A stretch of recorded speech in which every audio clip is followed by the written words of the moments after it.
Welcome to your weekend.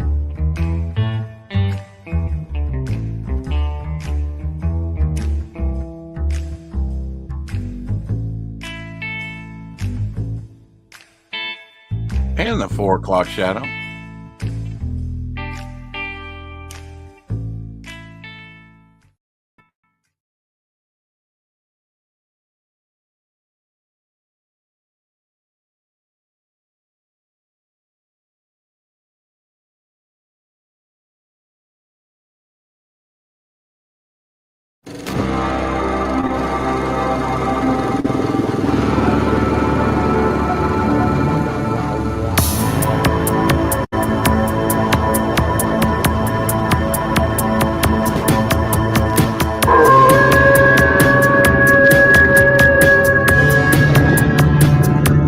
Werewolves and vampires.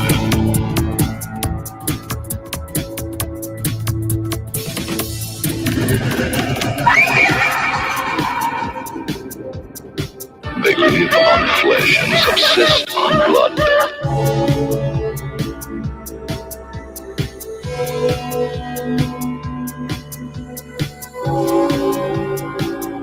When pretty young girls go on a pleasure trip alone, they don't realize it will be their last trip. A shocking and ghastly nightmare of gruesome terror.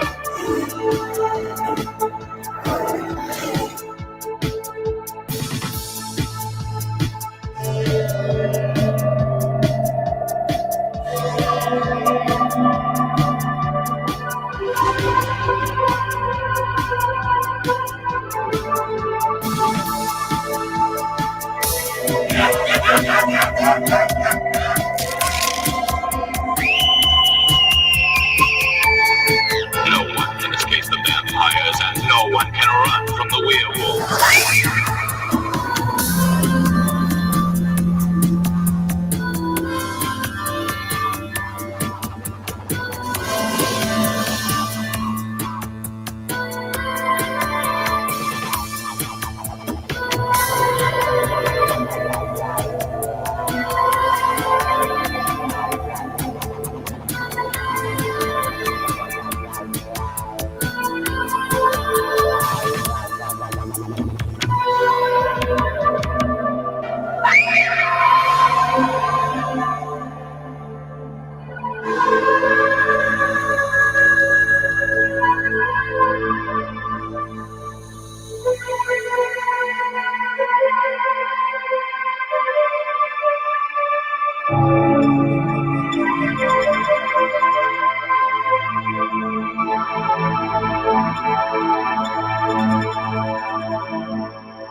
That's right. Wolf and Batsy down to its last 6 hours or so, over there on Kickstarter. So I'll go ahead and put the very long uh, link.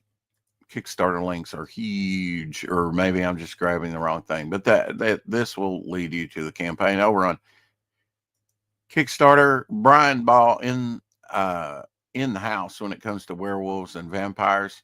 Wolf and Batsy, uh, Volume 1 trade paperback, 1 through 6, revised edition, 2025 revised edition. So, Wolf and Batsy chronicles the adventures of a ferocious werewolf and a cute female vampire wandering the earth looking for a place to call home. But everywhere they go, they eat people and get run out of town. It's not easy to be a monster. 210 collected pages trade paperback includes the first two complete Wolf and Batsy story arcs, We Have No Home and Bizarre Experiments, written by Brian Ball between 1999 and 2004, originally self-published in 2008, revised and reprinted in 2021 as issues 1 through 6, and the Wolf and Batsy ongoing comic book series. See notes on revised edition below. So, story synopsis: We Have No Home There is where it began. The very first Wolf and Batsy story and bizarre experiments. Wolf and Batsy happen upon a cemetery where the dead can't rest in peace because their graves are being looted by a mad scientist for his experiments. Our monster heroes team up to fight an even greater evil than themselves. The trade paperback is a revised edition of the original Wolf and Batsy Volume 1 trade paperback published in 2008. Differences and new content include new cover art, higher quality reproduction. Every page has been rescanned from the original page art as a higher resolution than the original 2008 edition, giving the 2025 revised edition superior image quality to the original 2008 edition. Revisions and corrections to interior page art and lettering. New story pages created in 2021 for the ongoing comic book series version are all included in this collected trade paperback. So go check out Wolf and Batsy over on Kickstarter. Only about 6 hours left on there on that campaign. So I thought I would draw a little, just a little notice to the campaign. Hopefully he will drop that in, either on Fund My Comic or Indiegogo as well. Looks like good stuff. Go back it today, as we say around here. Go back it today. I hope everyone's having a good weekend. I am. I'm having a good weekend. Trying to set up something with Godfoe Universe. He says we finally got on yesterday in contact with them because I'm not doing X messaging now for the foreseeable future. Don't know how I'm going to fix this problem, but they wanted to come on. I did see that much in the messaging on X, and he says, "Yeah, man, we can do Monday, Tuesday, or Thursday after 8 p.m. Eastern. So it will be a later. It won't be on, the 4 o'clock shadow, but we'll get them on. It'll be later at night. I'll negotiate something with them. They're launching something new in end of December, January timeline, something like that. I did set up Dr. Mask Retro Elixir, who will be on the Dawn show tonight, touting his book, Sprinkled with Scarlet, Tales of Edgar Allan Poe. Dr. Mask Retro Elixir will be on the 4 o'clock shadow on the 15th. The 15th. So just in a few days, Monday, as a matter of fact, first day of Hanukkah. So we'll have Dr. Mask on Monday. Don't miss it. Memphis Coliseum. Don't miss it. That's what they would say,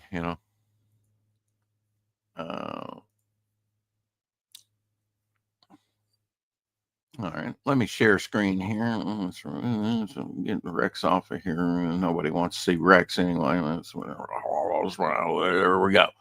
Okay, I take it Shadowhawk I was gonna joke about. Did you get your nap? Because he said during his I was on with him and LZ and Apex Comics on his stream earlier around noonish. Got up and they were there. We went along with Janet from Another Planet. Sabrina Carmichael in the house. Hey, Rex, tomorrow is going to be 1 degree where I live. Whoa. That's cold, Sabrina. I'm glad you found us. Hopefully you've subscribed to the channel. It's good to see you. I'll try and call you later. I was wondering how work went yesterday. I'm sure it was a beast. Here is Anna Bates. Vintage picture of Anna Bates. Hayan Bates. She was 7'11", one of the tallest women in history with her husband. Now, he had to be pretty tall, too. I mean, really, if she's 7'11" and he's flat-footed there, she might be in heels. Who knows? Wow. I take it maybe mother and father there. I'm not sure, but wow, talk about some giants. Let's talk about pop music. Talk about where is my coat? Where is my coat? Yes, I knew that was coming. It was probably, I don't know. I didn't really get out into it today. Maybe we've been running about 55 here. It's been nice. I've been doing some yard work, although I didn't do any yard work today because I was on with Janet from Another Planet for like, oh, 3.5 hours almost last night. That runs a bit long. I'll ask her, please. I mean, I know she's like me. She, finds this stuff. And she doesn't want to waste it. She wants to get it all in there if she can. But when it runs that long, it's like, I don't know, man. I don't know if I can do 3.5 hours every Friday night. I don't want to do that much, Happy birthday to Dick Van Dyke, who turns 100 today. Here's a picture of Dick Van Dyke and Mary Tyler Moore back in the day, 1961.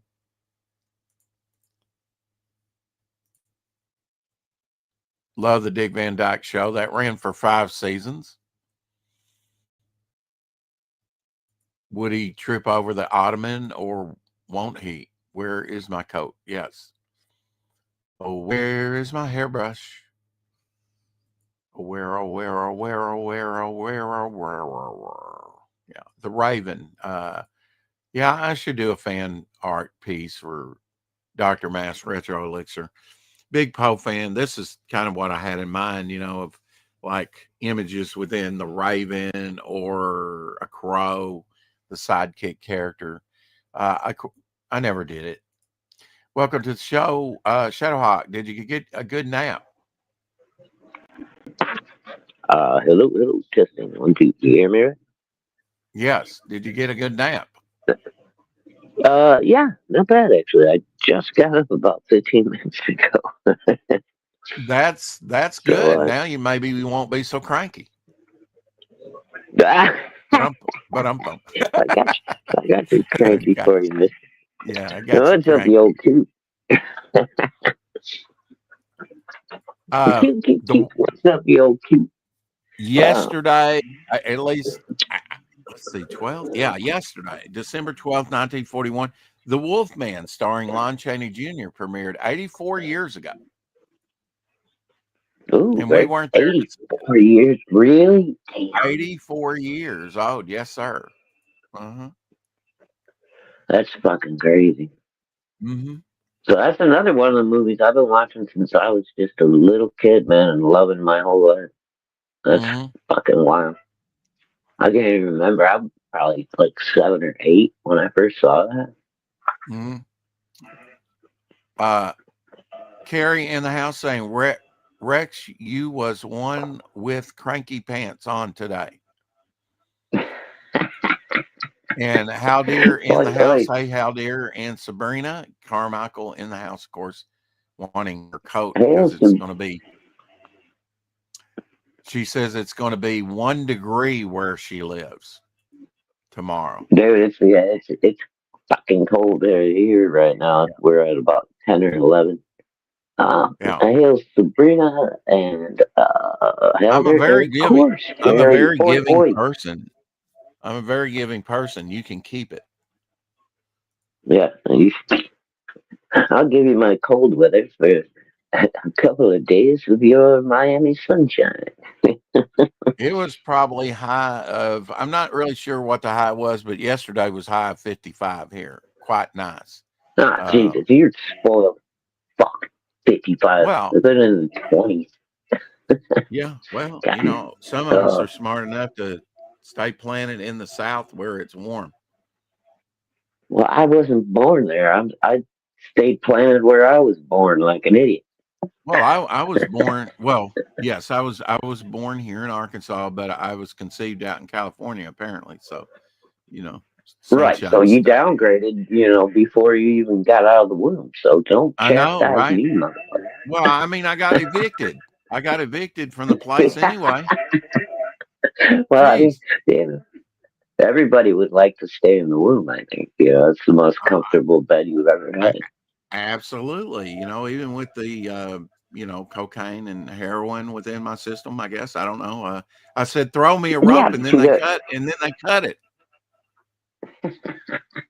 but you had a steady background beat of your mom's, heartbeat. So sometimes it Oh, was yeah. a In party. stereo. Yeah. Sabrina says, it's so cold. Where is my coat? It's so cold, and I don't have my Rex to keep me warm. Oh, Oh.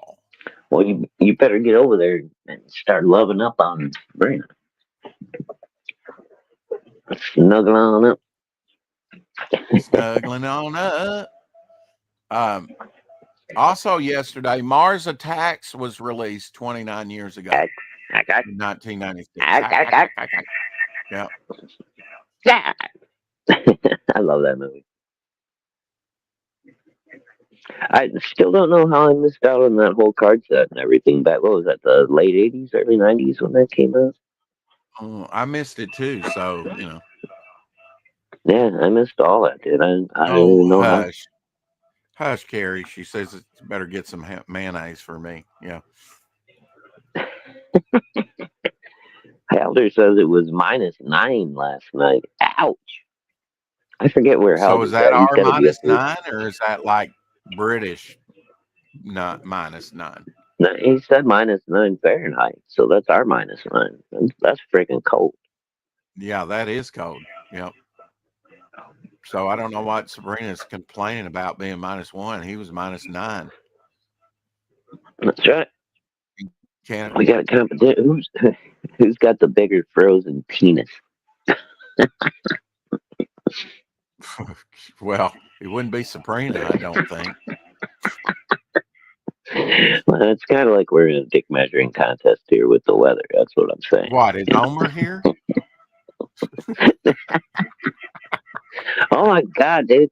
Did you hear that shit? Apparently Omer's been letting fucking children under the age of 18 on his show. That's a bad idea. He's got to stop doing that. Yeah, I didn't hear that. No.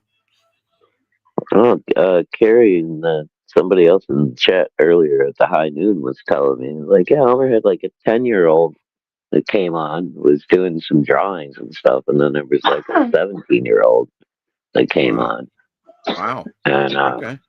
I'm like, dude, man, no, all my stuff is adult content only. I'm not even messing with that. Yeah. Because apparently the 10-year-old's mom got mad that he was on stream with Homer. Yeah. At least that's what somebody said in the chat. So. Yeah. Yeah, you want to avoid all that hang up for, as much as you can, for sure. Today is the final hour of George Washington's life. If you didn't know that, December 13th, 1799, George Washington would turn in for the night at Mount Vernon. He wasn't feeling well, having a sore throat and hoarseness that had developed after spending the day outside in poor weather. But the chores have got to get done, apparently, right? Right. Around 2 a.m. on December 14th, Washington awoke in acute distress. His throat severely inflamed. His breathing was labored, and he struggled to speak. It doesn't give any explanation here for this next part, but he had 3 physicians, I guess, on hand. I don't know. Washington's 3 physicians, adhering to the medical understanding of the time, diagnosed the condition as quinsy, Quinsy, quinsy. Yeah, I've heard of that, but I don't know. A term for serious throat swelling, often invoking a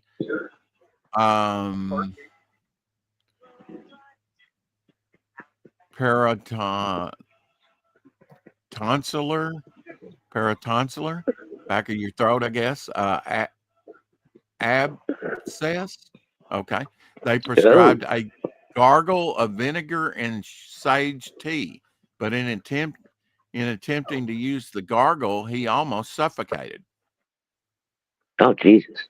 That's crazy. I was just going to say, it's probably a bad idea. that George Washington suffered from acute bacterial something in the back of the throat, a rapid and severe infection causing the esophagus, the flap protecting the windpipe, to swell dramatically and obscure the airway. Today, this condition is highly treatable with antibiotics and airway management and has a 90% favorable prognosis in adults. Washington's illness progressively swiftly throughout the day, compounded by excessive bloodletting. That's where they bleed you, which is not a good thing. Well, they used to do it with leeches, which was even more disgusting. Yeah. But okay. And other archaic treatments, according to his personal secretary, Tobias Lear, who was at his bedside, documented the events in detail shortly after in his journal. Washington, fighting to speak, told his physician, "Doctor, I die hard, but I am not afraid to go."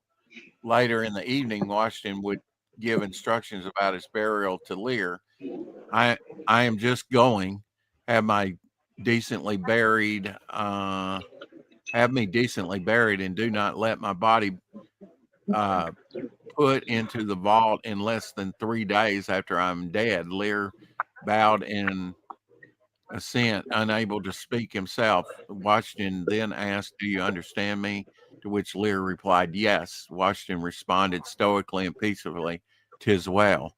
These were his final spoken words. George Washington would quietly pass away between 10 and 11 p.m. on December 14th, 1799, surrounded by his family and attendants. Throughout his lifetime, George Washington had survived smallpox, malaria, dysentery, tuberculosis, diphtheria, pleurisy, and an early case of quinsy, and pneumonia and bacterial anthracis disease, something. His final battle was a draw. But wow, yeah, he'd been through a lot in his life. Well, that was why he married what's her name? She already had kids, and then he adopted the kids because when he had the malaria, his fever got so high that it rendered him sterile, so he couldn't have kids. That was why he ended up marrying a lady that already had children. Mm-hmm. To live to the age that he lived was uncommon, really. Oh, back in those days, yeah, fuck yeah, it was. Yeah. Most people didn't make it past like their 40s, dude. Maybe 35, 40, yeah. Mm-hmm. Yeah, the expected age back then was way less than it is now. History calendar said at age 100, Dick Van Dyke was born closer to the death of Thomas Jefferson, 1826, than he was to the present day. Yeah, it's crazy. And congratulations to Dick Van Dyke. He made it, man. He beat that 100 years. Yeah. You know that, honey? Dick Van Dyke turned 100 today. Wow. Wow. Calvin Coolidge was president when Dick Van Dyke was born in 1925. Calvin Coolidge, the United States Good Lord. had 17 presidencies since then. So he's lived through 17 presidents. Wow, dude. That's crazy. I think, man, there's only been like 6 or 7 since we've been alive, Rex? Something like that. Yeah. Yesterday was Bob Barker's birthday. A heavenly birthday. He's, of course, get your pet spayed or neutered. Just get an infectious disease and you'll go sterile. Somebody should have neutered Bob. From what I heard, he was chasing those models around pretty good. Now, there's a couple of tribal things here. You know, we were talking about inflated stomachs and whatnot, you know, on that one um Those kids on ain't that one starving. Look at their commercial. bellies. That's right. Yeah. Yeah. Yeah, Sabrina probably knows these terms here. Um Carrie says, "Come on now. I said he blocked children and he's a responsible creator." He blocked Apex, him after he had him on. I mean, he let him on to start with. That's not a good thing. I don't know. It didn't say Apex. You can Google it. And I know you're and at work. I'm just teasing. You know I'm just teasing Carrie. It's just giving Omer some shit. I'm sure he The didn't mean to have youngsters on there. Maybe we'll check in later, you know, and actually do a stream. I don't know, Sabrina, and we can do it live. You know, uh, she's been looking Hey, through Apex. comics at the Dork store and uh, purchased some Defenders for me the other night. Shadowhawk. I didn't bring up that comment because when she said I was at the dork store, let me know if I could get you anything. I thought she was talking about like the the adult toy store. So sorry about No, that, Sabrina. no, it's a collectible store. They have comics, Funko Pops, different things like that. Names, you know, cards. Whoops. Sorry about that. Oh, where the mind takes you. Yeah. I didn't want to say anything. I didn't know what was going on, so I figured I'd just leave it alone. Among the Bodhi men, tribal of southern Ethiopia, a large belly carries deep cultural meaning and is celebrated as a symbol of male beauty. Hmm. Okay. So if you look like this dude right here, I guess you're doing pretty good. Let me bring it up here just a moment. You look like Hacksaw Jim Duggan. You're gonna be like Brad Pitt over there. So apparently this is beautiful in southern Ethiopia Oh for yeah, men. Hacksaw would be a god over there. And those women would be falling over. Now, is this I mean, you kind of get that when you're starving to death too, the distended belly, right? I mean, I guess this is a No, I don't think that. Yeah, I don't. I think this one is more of a. They must be eating good. That's like a sign, like back in the day, man. Back in the day, like if you're you, well fed, well yeah, provided chubbier for. women were more Yeah. desirable because they came from wealthy families and stuff like that, right? So, um, I don't know if that goes back to that or what. I mean, I would think it's something similar, maybe. Hey, Ginkgo, Hey, Apex in Genko. the house too. Yeah. That's all, Apex. I said hi. Okay. Rather than being Where is associated with my poor coat? health, a big belly represents discipline, self control, and commitment to tradition. Young men take part in a ritual fattening period, often living in isolation for months while consuming large quantities of milk and blood from cattle. Yeah, This process is yeah. physically demanding and requires endurance, making the final appearance a public sign of resilience and dedication.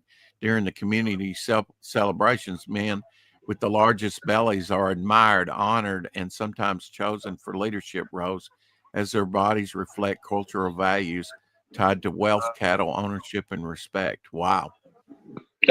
See, I told you, it goes back to a hierarchy thing in society. You got that Hmm. belly, that means you got money. That's how it was back in the day. Back in the day. Well, the Garwal is a Wardabi courtship festival in Chad where men dance, chant, and display bright eyes and white teeth to attract women. So see, we've got it pretty easy over here, Shadowhawk. We don't have to have distended bellies or um, do Well, this crazy that stuff. ain't never gonna. That was never gonna happen with Shadow. There's never gonna be a descendant that way. But I could, I mean, I could do is a nice little dance and show off my pearly whites when I was younger, just to impress the ladies. And I could do that. well, they look like crazed zombies here. What the hell, I mean, women, is that attractive to you if I started dressing up like this and doing this?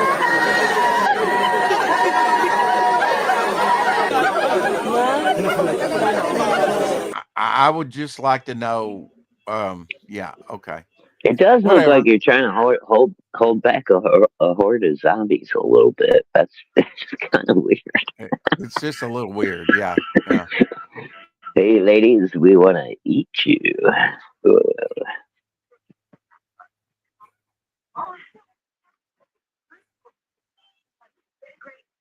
Don't do blow ups during winter time, and especially inflatable winds here. Some of this is hilarious. Let me, there we go.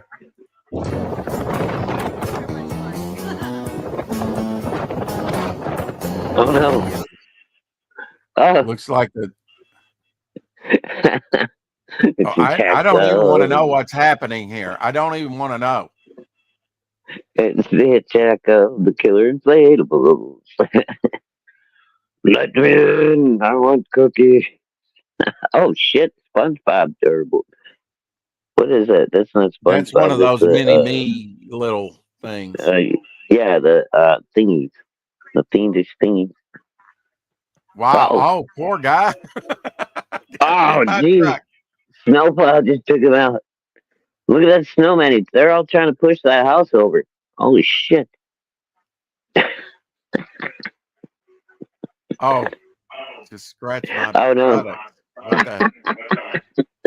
That elf on the shelf is pooping all over your tree. Uh-oh. Oh, the polar bear's down. Oh, no. You think you got it better. Oh, shit. This is funny. Fun with AI, people.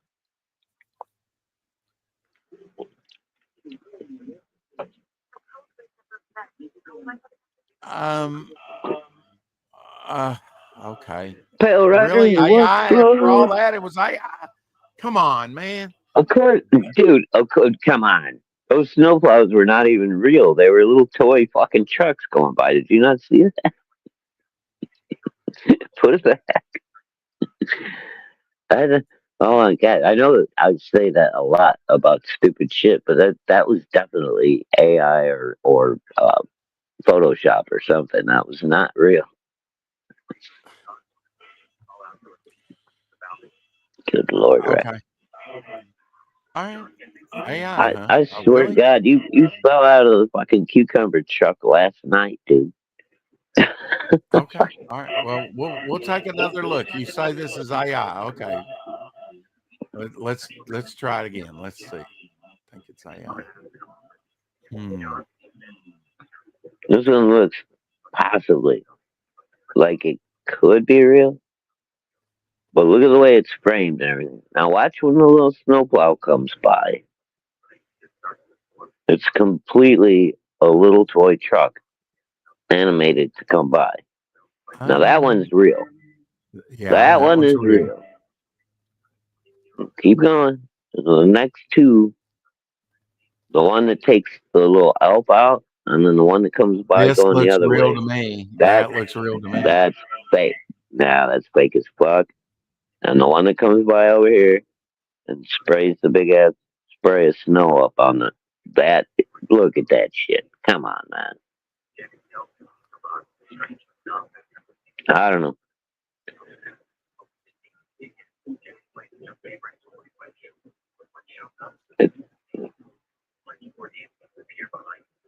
Okay, the bear is being blown completely backwards, but yet the other guy is just like humping the house.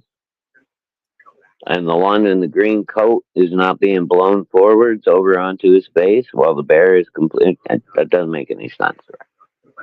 Okay. All right. Well, I'm glad you're here to keep me straight on that because I totally bought into it. Well, I'm sorry to break your bubble. Yeah. It's fine. You're fine. Rodan. Yeah. Sorry. Hey, Pep. Godzilla all day, every day on Saturday at Shadow's house. Water and agar. This is the jiggly sort of dessert. This does not look appetizing. Jiggly pup. Yeah, it doesn't look. Agar. Is that old brand of gelatin?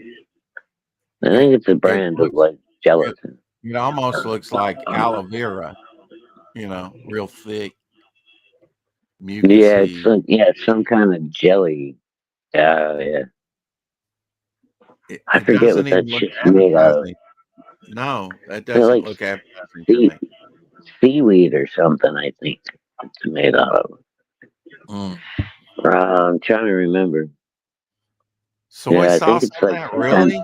Yeah, and you call that a dessert? Sauce? Oh God, I'm gonna hurl. Yeah. Just the texture of that stuff. It's gotta be like eating a big giant snot, dude. That's people what that guy in Ethiopia looked like he ate. People want to cry about oysters, and then you're going to eat something like that. Fuck off. Dick Van Dyke said, in my 30s, I exercised to look good. In my 50s, to stay fit. In my 70s, to stay ambulatory. In my 80s, to avoid assisted living. Now in my 90s, I'm just doing it in pure defiance. He works out in the gym 3 times a week. Damn. It helps if you have a younger wife that likes to work out. Yeah, especially if she likes to work out, on the weekends at home. Mm-hmm. Avengers Doomsday will reportedly show what happened to Steve Rogers after he went back in time to return the Infinity Stones in Avengers Endgame. What?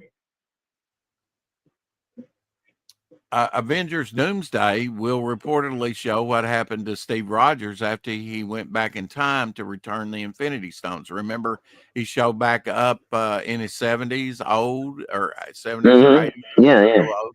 Oh, so they're going to tell like the backstory of like when he actually went back and yeah.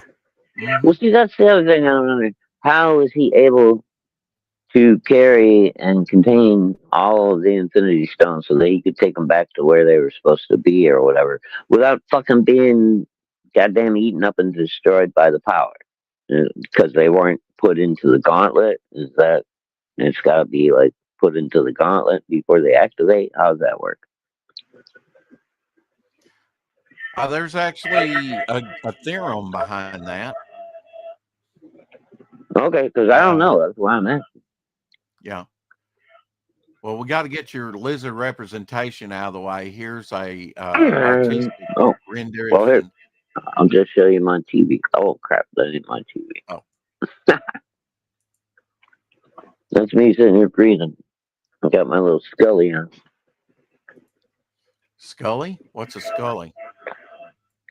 A beanie. Like Malin wears all the time. A little hat. Oh, okay. So this has got about everybody. We called them Scullies back in the day. I don't know. Okay. I can even see Dino Man. I think that's him flying back there. I don't know. His face mask looks a little wet. Well, we got the octopus one. We got Destroyer, Mothra, Rodan. Anguirus is back there. Giant spider. What's the little crabby guy's name? I forgot what his name is. He looks like a Mothra, Rodan, or a crab. I gotta be I gotta be Oh, honest. I don't know many of their names or what they're called. this is the whole Destroy All Monsters cast, dude. You got the mantises over there. Fuck yeah, that's cool. I think I can even see the flying turtle back there behind the crab off to the right. What? Oh yeah, look at that. Looks like Gamera. Now I Gamma. did. When did they start blending Gamera into the Godzilla universe? Because they used to be really separate. I don't Separate, know right. what that's all about. Well, if that is Gamma, I mean, there's so many different It kaiju look. that I you mean, can it do. looks like them, dude. Yeah, looks like a turtle. That artwork is done by Aaron John Gregory, just to let you know. Alrighty then. I like to Very see an cool old artwork, school Defenders Aaron. movie with Ed Norton Hulk, Oh, dude. Doctor Teaser for Strange, tomorrow. family. Yeah. I busted open the yellow thin tuna fillets, and oh my god, they're so good. Do you eat those raw? Yeah, yeah. It's Okay. sushi quality, dude. These things are the jar that I showed on the show earlier. There's probably just 4 fillets in there, and the one fillet is about 2 fingers thick all the way around. So it's about an inch and a half. I don't know, 2 inches or so, all around this big, just solid chunk of meat, and it's some of the best tasting tuna you've ever even imagined. It's insane. You'll be hitting that up again, then I take it. Yeah, we're going to Right. be reviewing that one tomorrow on the show. You'll get to Well, I see mean, one of you'll them. probably be buying some of that just to eat at some point again, right? Oh, bro, I can't afford to do this shit on a regular basis unless my channel starts making money. That little jar was $8, dude, Wow. Okay. and it's got let's see, six 6.7 ounces net weight, so it's not even a half of a pound or Well, one, I like three, to, two. while we're talking Oh, not seafood, almost. I like to remind people of like this picture from 1915 lobster. Look at those Lobster giant boy. lobster. Lobster boy. Oh, Yeah. Lobster Boy had a very sad life. That's if you guys want to see a heartbreaking documentary, go back and watch that. Jeez. That's that boy there in New Jersey, 1916. During the American colonial era, lobsters were considered garbage meat and were eaten Yeah, by poor people. indentured servants, prisoners, and poor families. They couldn't afford anything else. Even the indigenous tribes that lived near the coast would use lobsters as fertilizer or fish bait rather than consume them. So So, these people were eating some of the best food on the planet, and they were sitting there bitching about it, going, "I can't believe it's lobster again. Oh my God, we're so downtrodden. I got to eat lobster for breakfast, lunch, and dinner. Fuck, I hate my life." in the Good early Lord. 19th century, people paid 53 cents per pound for Boston baked beans and paid just 11 cents for a pound of lobster. I believe it. It was quite common for lobster to be served to cats. Toward the end of the 19th century, the opinion of lobster began to change as railroads began to expand across America. The railway companies decided to serve lobster because it was cheap, plentiful, and largely unknown in the inland passengers who had found it delicious and demanded more. It was during this time that lobster meat was also being canned and sold all across the country, which pushed demand even higher. By the 1920s, there were fewer lobsters, yet demand continued to increase. By the 1950s, the lobsters had cemented its status as a delicacy and became something that was eaten by movie stars and the wealthy. Um, and I would say for the railroads, they probably could keep them alive, right, in the water, and then it'd always be fresh to serve up. Yeah, if you put them in a tank, and just yeah. I mean, I imagine they had some way of getting them cross country before they could be frozen. All that. Mm-hmm. But yeah, if you had a big tank of chilled salt water, I imagine you could fill that bitch up and just drive it from the East Coast to New York, or well, New York is on the East Coast, Chicago or whatever. I don't know. Don't know what the shipping and logistics were back in the day, but I imagine they found a way. Dude, I can order live crawfish from Louisiana and have it to my door in like a day and a half, 2 days. Yeah, Fucking 50 yeah. I pounds of mean, live crawfish just it's a lot delivered to different my door. then, especially before refrigeration. Remember in Giant, his father tries to send like lettuce and produce, but all the ice or whatever had melted before it could arrive and stuff, and it was ruined. And then Oh, yeah.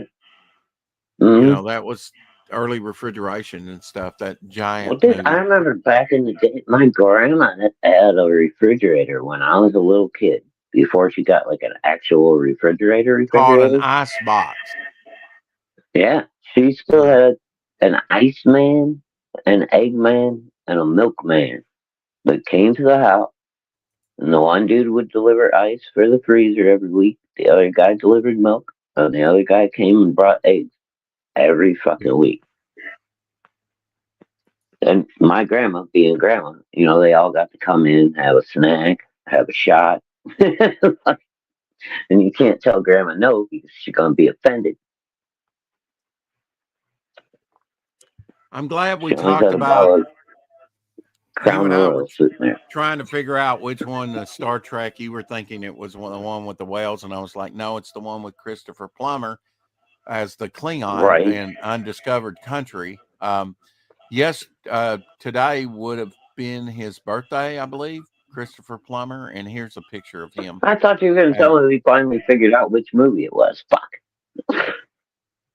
Well, I knew. I kind of thought it was this one. You With, didn't him know. playing. Well, I Okay, mentioned does his it eye finally patch say? bolted and everything. I don't know how much. Okay, does it say what movie this one is? Is this? Yes, it What does. movie? It does. It is the Undiscovered Country. Just what I was saying. Right. So I was no, right. you were talking Wales. That's the fourth one. Or well, I had the one, wrong premise, but I had the right name. I thought the Undiscovered Country was the one with the whales, but I still had the right name. I'm right. Okay. One way or another. Okay, he's right, folks. Moving on. My God, I'll never win this one. Wow. Okay, he's right. I'm just fucking with you. David Brink says Safeguard is a 32-page full-color action adventure superhero comic book with art by the legendary Alan Goldman. Yeah, I don't know who that is. He must be legendary because David's, calls him legendary. And David, not trying to be a smartass, but it was also a lovely deodorant soap back in the 80s. Moving on. Sorry, Dave. Go back, Dave, as genuine comics are genuinely good. Absolutely. Yeah. I know he's exceeded all his, desires about I still the project. think that should be his like, what do you call it?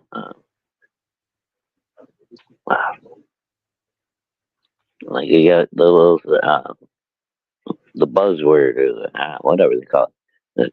Genuine comics. They're genuinely good. And you have a little kid with their comic book in their hand and you get a little twing.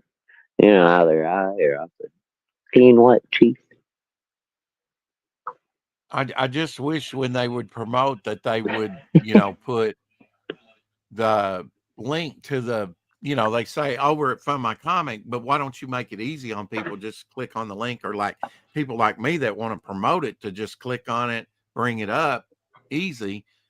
When you're doing a show, you don't want to, well, let me find it over here on Fun My Comic and peruse through all these other, always drop your link when promoting. Me and Jerry know shopping. Oh, okay. Would you like to read this one, Shadow? Mama Hawk and Baby Hawk are going shopping. Sure. You're streaming. Yeah. Rowan Atkinson. Oh, Rowan Atkinson. I like him. Mr. Bean. Did you hear that? Mama Hawk just said it. Mr. Bean. Yes, baby. You're correct. Let's see. I don't know his voice very well. But distance is the only answer to disrespect. Don't react. Don't argue. Don't get involved in drama. Simply remove your presence. Very good. There you go. I'll give you an A for effort. Carrie, you can tell me you're an English native. You can tell me if that was worth a shit or not. Probably sucked. Sorry. I do what I can. This will blow you away. This is a bodybuilder. He's 80 years old, Shadow.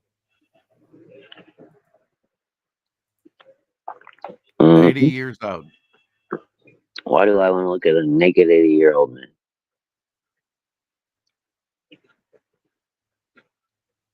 I got nothing. Are you sharing this? I got nothing on my screen. Up there? Okay, wait a minute. I see a black background. Okay. Now you'll see it. Here we go. Now I can look at the naked 80-year-old guy. No, it's AI. I'm sorry. Is that Graham? No, that's not Graham. He's not quite 80. But you got to admit, this guy looks pretty good for 80 years old. That dude's not 80 fucking years old. You got to be kidding me. Yeah. The crazy thing is, though, dude, once you develop your abs that much, look at it. Yeah. It actually becomes like almost like a separate part of your body, like some kind of fucking armor thing or something that you stuck on your belly. It's fucking weird looking. If he gets dementia, we are doomed, says Timothy Olsen. Who, me? No, it's too late. No, if the 80-year-old bodybuilder. No. Yeah, then we're all in deep trouble. You'd be like the rampaging Hulk.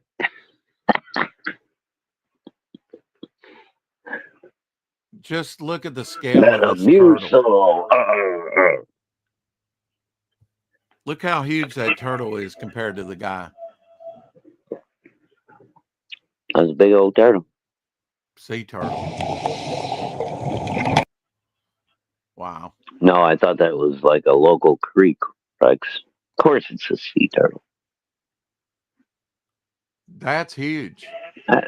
That is a big old turtle. Dude, if he decided he was going to chomp you, he could take your arm clean off with that beak. He could. Yeah. Holy fuck. That's huge. That's amazing. I mean, even if he just nipped your hand, you'd probably lose a few fingers. It's AI. I don't even know why I show this stuff. It's AI. It probably is. I don't know if I've ever seen a turtle that big. It probably is AI. It says this loggerhead sea turtle is 1,000 pounds and they can live up to 65 years old. Nah, see, that's bullshit because nobody knows how old they live. And I've never heard of a sea turtle being 1,000 pounds before. Okay. So you proved your own point. It probably is AI.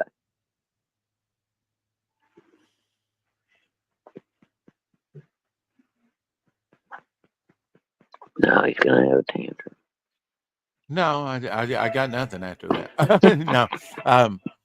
In the late 19th and early 20th century, Shadowhawk, when hotels first introduced electric lighting, many guests were frightened of the strange new power they couldn't see or understand. To calm their fears, hotels posted reassuring notices explaining that electricity couldn't leak like gas, wouldn't harm their health, and didn't need to be lit with a match. Some hotels even kept gas lamps alongside the new bulbs because guests trusted flame more than wires.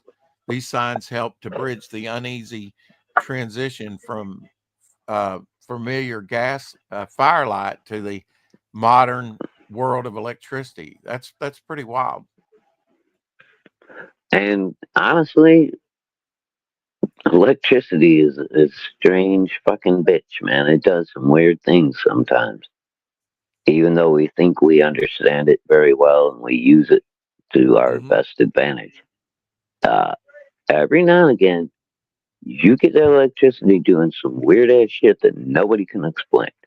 And you talk to any electrician you ever meet anywhere across the world, and they'll tell you the same damn thing. Yeah, I've seen some shit I can't explain. I don't know how it happened. Don't know why it happened, but it happened. Plasma balls, says Ginkgo. I saw some horizontal lightning too, lightning that goes across instead of down. hmm Chain lightning. And it goes like Yeah. you see it just across the sky. Hmm. That's fucking so cool. Love that stuff.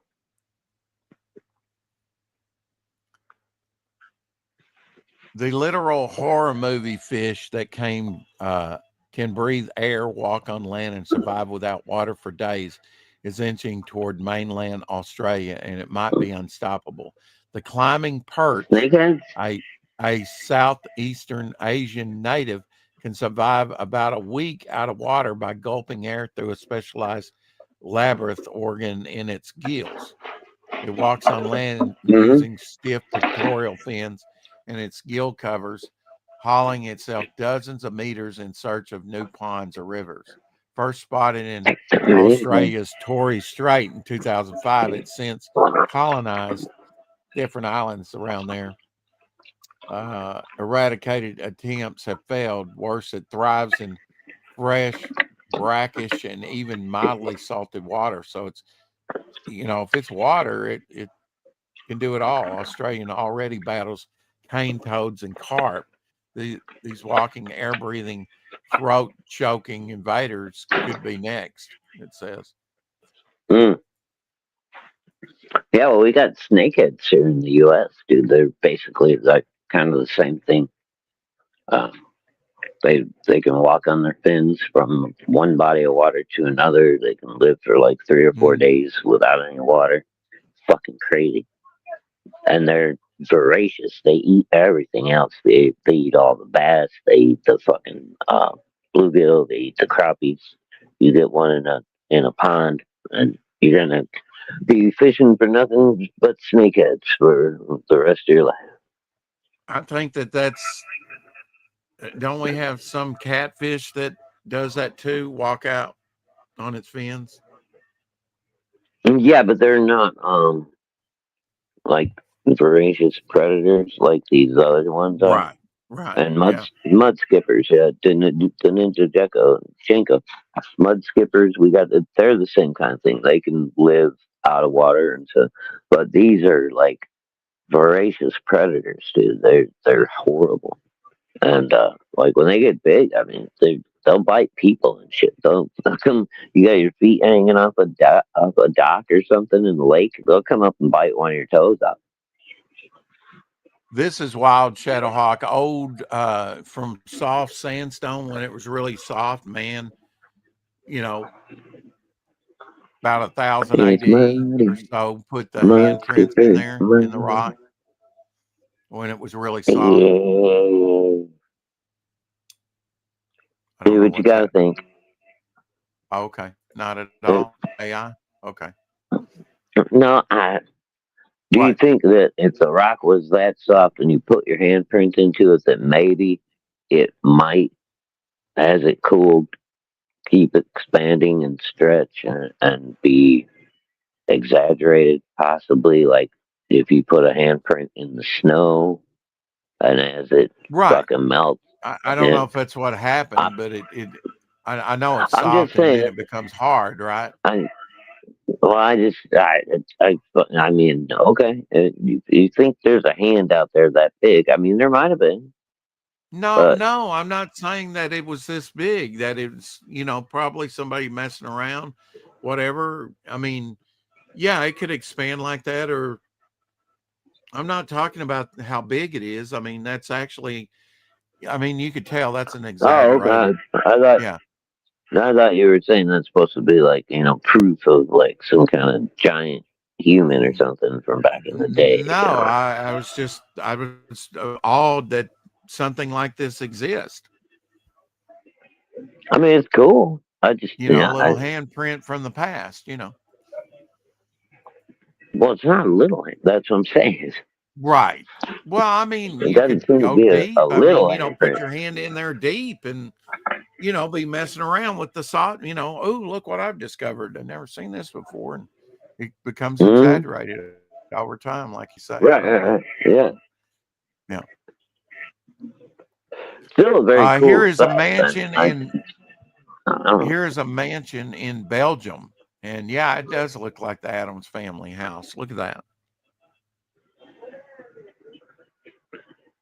Don't change it yet. Checking on the chat. Giants were real. It Okay. needs to be Oh, hell. kind of renovated, That is got some weird angles on it. That's for sure. It does, yeah. Huh. I Who the wonder what hell was that the thing is. architect on the? What the fuck? What kind of drugs was this architect on, dude? He was doing some serious. Yeah, he did. I want to see. I want to see what that looks like from the inside, dude. Oh, I thought she was amazing. In New Zealand, the Alpine parrot is one of the most intelligent birds in the world. I've never seen an Alpine parrot. This is If it's from. Okay, New Zealand. that's just fucking. I know, but why would it be called an alpine parrot in New Zealand? They don't have no Alps in New Right. Zealand. this is Wow. Sounds like a parrot when it goes. Does sound like a parrot. Very, very curved beak, like almost Yeah, like you got round fur instead of feathers. a mean looking beak on him, dude. I'm telling you. Yeah. I wouldn't want to. I wouldn't want to stick my hand out there to see if he was friendly or not. He might just fuck you up. Yeah. I noticed they weren't trying to feed it or anything. Yeah, he's like African greys are fucking cool, dude. They're like supposedly the smartest parrots on the planet. They can learn more words and everything than any other bird. You can teach them all kinds of tricks. But they got some wicked beaks and shit, dude. If you ever piss them off and they decide they're gonna take your pinky off when you go to give them a cracker, they can do it. Mud skipping catfish, Batman. Muddy, a mud skipper, it's muddy. And I agree with It's muddy. PayPal Rider that giants were real. Absolutely. Did you came in late to the show, Well, and one of obviously the they were first real. things here is, I'll show this picture again. Anna Bates, she was 7'11", one of the tallest women in history, with her husband, and he wasn't any slacker either. Check this out. If she's 7'11", he's just about as large as she is. Good Lord.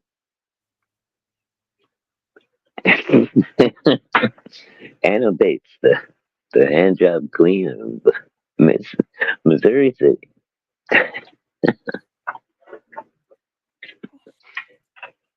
Wow. Sorry. I don't know what that was. Don't know. Somebody Just don't know. chastised me. Somebody will get it. Okay. She had big hands, Rex. Big hands. Oh, okay. All right. Well, it looked like he had big hands too. Well, hey, well, He was pretty. that's all you, brother. He was pretty close to inside. The size of. But I agree with Pale Rider. I do believe that there were giants, and the Bible tells us that there were giants, and yeah, I could see where modern day, evolutionists wouldn't want us to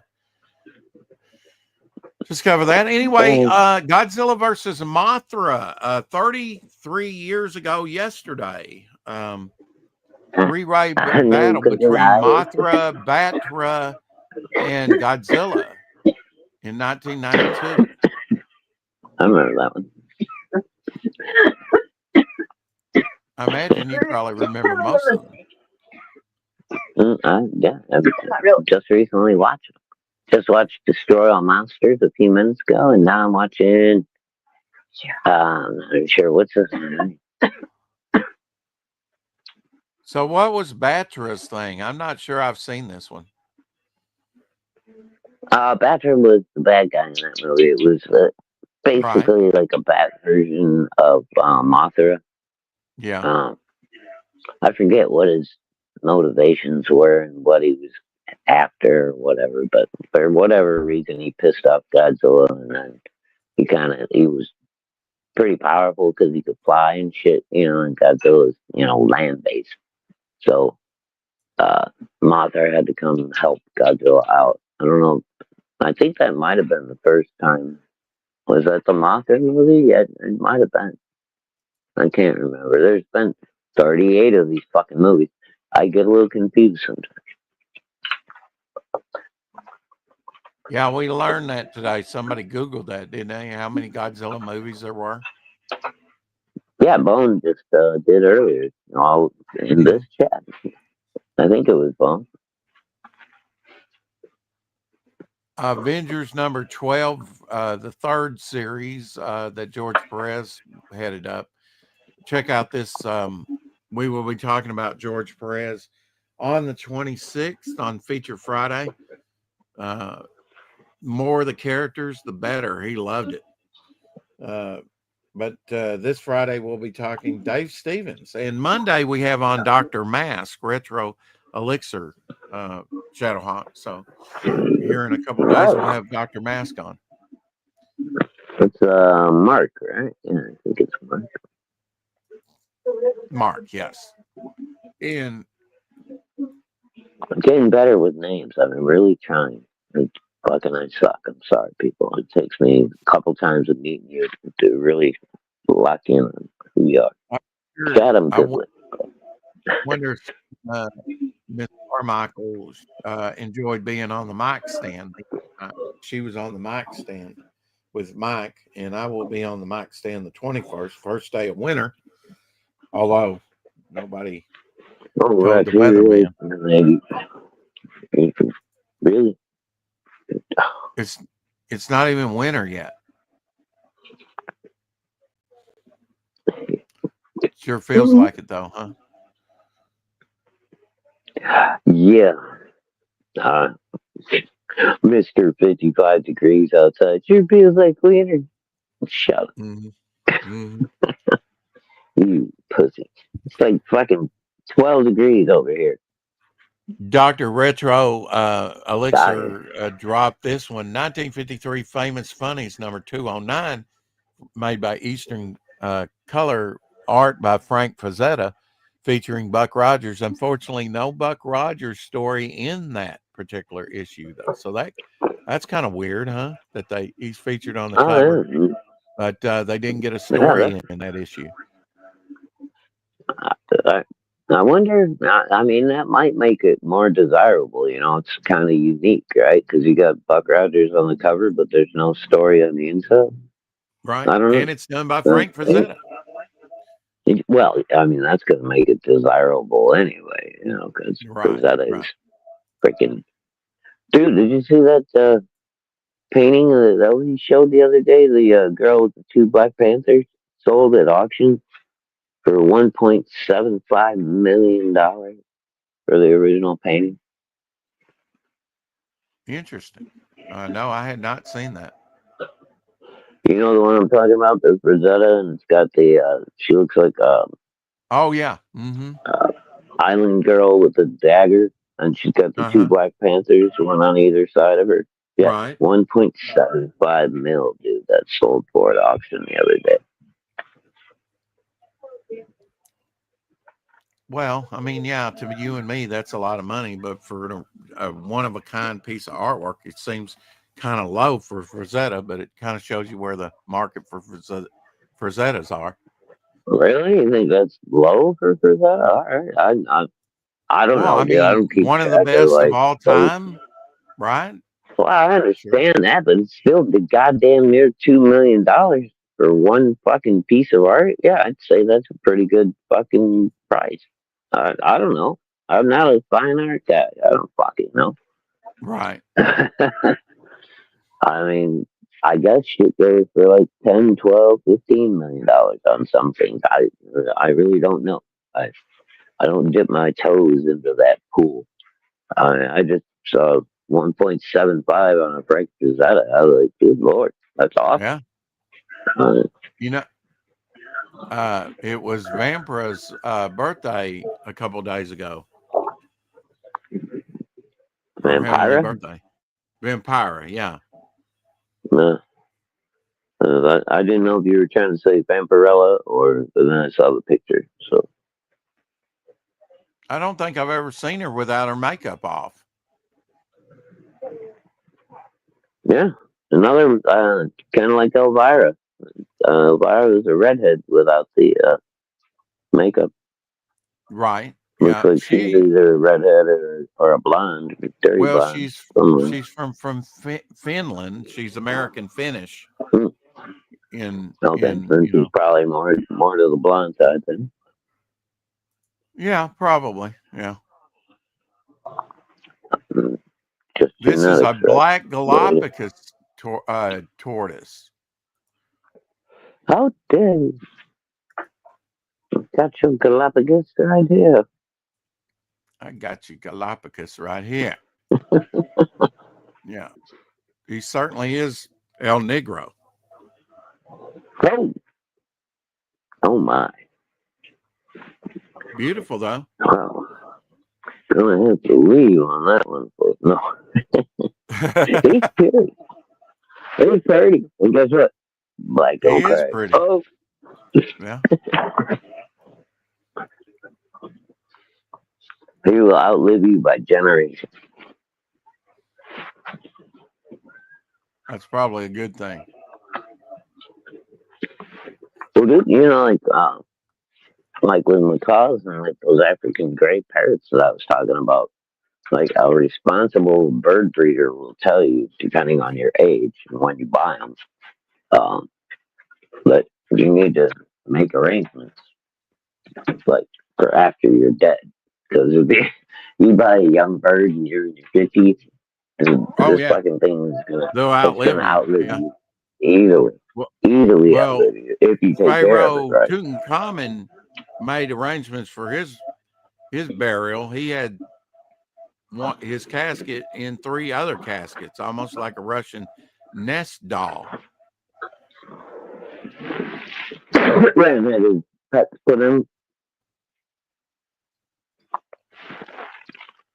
Really had 4 sarcophagi there. Oh no, that was his sarcophagi. It was like a Russian nesting doll. So you could break into one, and then there would be another one, and then you had to break into that one. Mm-hmm.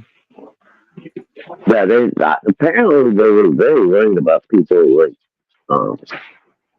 stealing your tomb robbers. Yeah, back in the day. I don't know what that was. Why they had such a fear of grave robbers. Nobody had anything.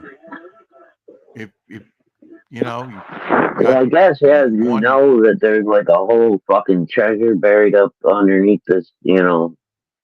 Absolutely. I guess a lot of people are gonna, I guess that makes sense. Hell, this is good stuff in the chat. Woohoo! Oh, it's not smelling too bad here, honey, but it's freaking Arctic. Hope you're warm. If not, grab Mr. Good Stuff's beard. You can cuddle up inside there like a little baby bird. Hell, Mr. G, if Don't be you're a out there. racist turtle watcher. Hey Oh, now. Mrs. G, you caught me. I love all turtles. Green, yellow, black. I love them all. It's tortoises that you don't really like. I have nothing against a tortoise. Okay. Tortoise or turtle, he loves them all. They're yummy with That's ketchup. they're all delicious and soup. With some cocktail sauce. Yeah. No. Luke Cage and Iron Fist will Never. reportedly return in course future you have. seasons of Daredevil Born Again. Have you seen any Daredevil Born Again? No, I haven't. I'd like. Is that with the original guy Yes. from the Netflix series? No, Yes. I'd like to see them and see if they fuck it up or not. Because I guarantee you they're gonna fuck it up. It was such a good series, and then they canceled it out of nowhere. Fuck these. This is wild. Johnny Whittaker's. Hold on. What? While we're trying to be topical, Uh-huh. I saw something today that said that fucking Netflix might have been backing out of buying Warner Brothers. Did you see that? Anybody in the chat know anything about that? That's because I mean, I thought Netflix was the best option of the three. We don't want our superheroes being owned by Saudi Arabia, but I don't know. Is that who owns Netflix? No, it was Warner Brothers is selling all of the comics and movie rights for DC Comics. Right. And there were three bidders. There were three bidders. It was Paramount, Netflix, and then some new like conglomerate or whatever that they put together in Saudi Arabia. Apparently, they want to get into the movie business, and they were trying to buy Warner Brothers. And that's, I mean, do we really want Superman and Batman and everybody being owned by the Saudis? I don't fucking think so. No. But yeah, I did watch something on that about Netflix. It's not a done deal by any means, and it's not probably the best case scenario for the comic book business, but I think anybody it's probably not great for comics, and it's probably not great for the movies either, because Netflix, is a streaming service, and you saw what they did with Frankenstein this year. They put it out for 3 weeks in theaters just because they wanted it to be nominatable for the Oscars. That was the only reason they put it out in theaters. And they did 3 weeks, and then they put it right on Netflix. So, I mean, you can see what the future of superhero movies will be. None of them are going to go to theaters because nobody thinks a superhero movie is going to win an Oscar. And you'll have to watch them on Netflix or, one of Netflix's partners or what have you. So, I mean, that's not good. But at the same time, it's better than it being owned by majority Muslim nation. Right. I'm trying to be politically correct here. Well, but yeah, trying to be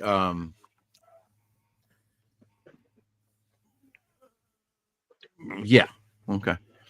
Trying to be, I don't know what the word is. I don't know. I'm trying not to cause any problems for our channel. That's what I'm trying to do. Right. Okay.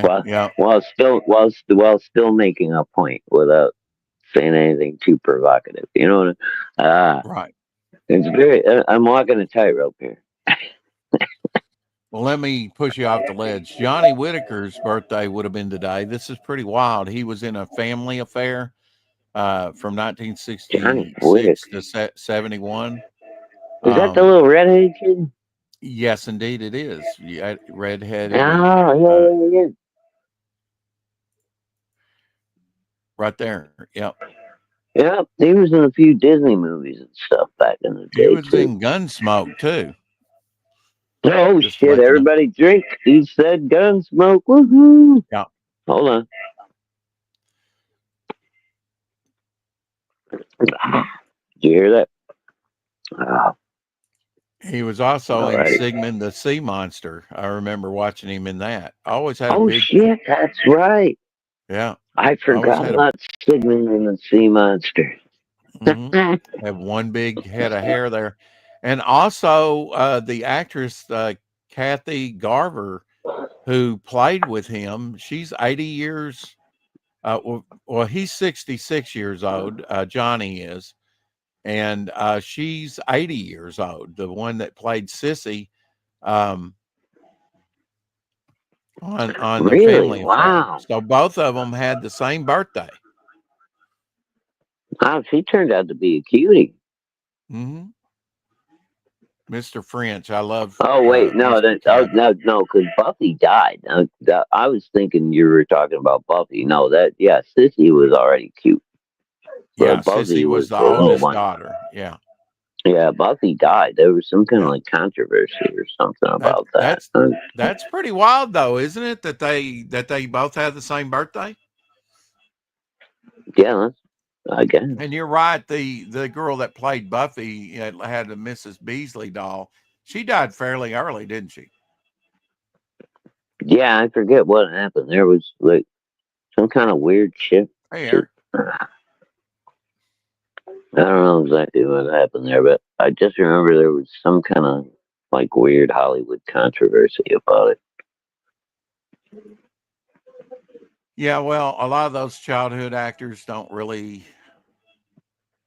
Well, apparently there was a lot of crazy shit going on with them child actors back in the day, so we could just stay away from that. Mrs. Good Stuff says, "Oh wait, I was already drinking.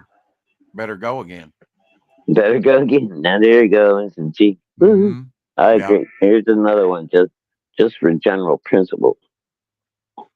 Yeah, Buffy died of a drug overdose. I think. Oh, God damn, Buffy! What happened to you? You were so pure and sweet, Mrs. Beasley. I love that show. I still do. Andy Dick overdosed, but he didn't die. Andy Dick has overdosed like 8 times, bro. That motherfucker, he's overdosing like every Tuesday.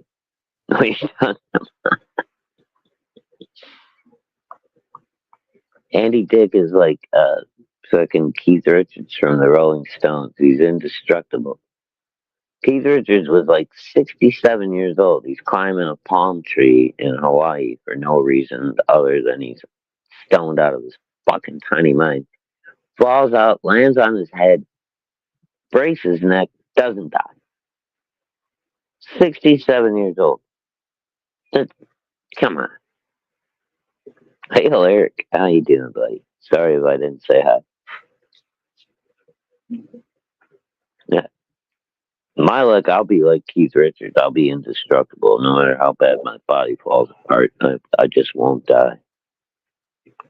God says you will live forever. It's my curse. Yeah. Like Cain. You're going to walk the earth forever. Forever. Come and play with us, Maddie. Check out this rare kit car. I like this. It's got a shortened Volkswagen and Beetle chassis. It's a Myers Manx SR2 rare kit car on a shortened body there. Check this out. I would actually drive this on if a I could get in VW it. frame. Almost looks like a dune buggy. Oh yeah, I'd drive that too. That's a cool little car, man. Yeah, it's like a little space buggy. Mm-hmm. buggy. You're thinking Remember, speed buggy. Speed buggy. Speed buggy, right? Yeah. But that looks like a modern version of Speed Buggy, man. Like 25th century speed buggy in the 25th century. Let's You go. probably don't remember this, Shadowhawk, but this was a TV spot with Wolfman Jack about, well, Take it from Wolfman Jack. The critics and I agree. This is the Oh, most man. outrageous horror film that you'll ever see because David is having the most frightening nightmares of his life. I think I did some terrible things last night, things I can't remember. It may have been someone he ate. Oh, shit. From Animal House. No, I did not know that crap. That's insane. Alright, sorry. What's up, man? Rated R. Now playing in a selected theater near you. Check Oh. So that werewolf almost sounds like Godzilla. Fucking. No, play that again. Sorry. Play it again? Okay. Yeah, Up the go back. volume on it. Listen to that wolf howl. It's like, it almost sounds like Godzilla. It's like, All right. It might have been too soft for everybody to hear. yeah, sorry. It's fine. You're fine. Okay, here we go. Take it from Wolfman Jack. The critics and I agree. This is the There. most outrageous horror film that you'll see because David is having the most frightening nightmares of his life. I think I did some terrible things last night, things I can't remember. It may have been someone he ate. From the director of Animal House, a different kind of animal. An American Werewolf in London, rated R. Oh, Wolfman Jack. Didn't that those howls almost sound kind of almost Godzilla-like? So fucking, maybe it's just me. But I'm going to that say was yes. one of the things. But that was one of the things I really liked about American Werewolf in London was the sound. They had really good sound effects. Like when they were out on the moors and you first hear Mhm. that, it's fucking scary as fuck. Alright, girls.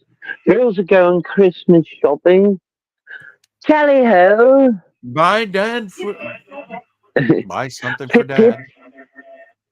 Don't forget to bring something home for Daddy. Clue There the we go. movie. I didn't watch it. My brother went to watch it. Clue 40 years ago today in 1985. Oh, with what's his face? Timothy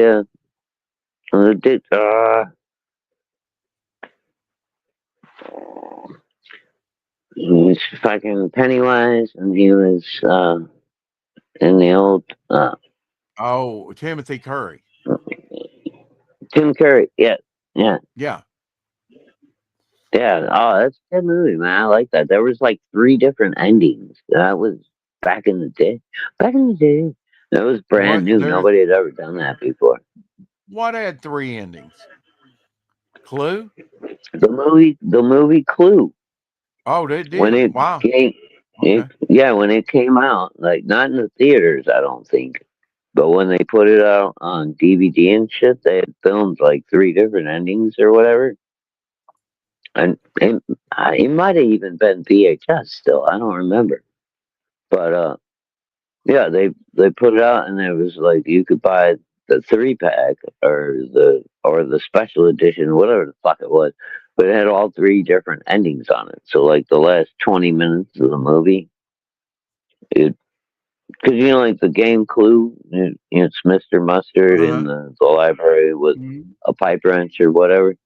So instead of being like the original, right? So instead of being that on the original ending, you play the alternate, and it would go back to that point where they announce who the murderer is, right? And it would be like it was Miss Scarlet in the library with a rope and then it would go back and show you all the different clip scenes throughout the movie that led you up to that conclusion.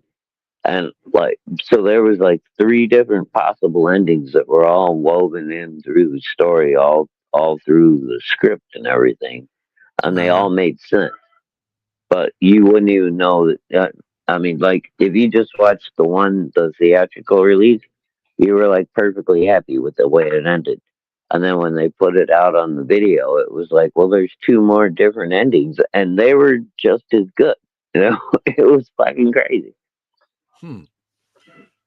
Here you go, an Uncanny X-Men double front and back cover by John Byrne. Dude. Well, thank you very much, Mr. Byrne. Oh, I remember this one. What number is that, right? I don't remember this at all. This is new Oh, to this is me. 130. This is 130 something. What number is this? It's got to be in the 130s somewhere. Way off. No, this wasn't during the Byrne and Terry Austin era. Oh, okay. It would have been the new 35 Byrne? years. Let's see. They came out in what, 1961 maybe? So this would have been 70, 80, 90, mid 90s, I guess. About 96 or something. Mm-hmm. Okay, so it's not Byrne and Austin, but still.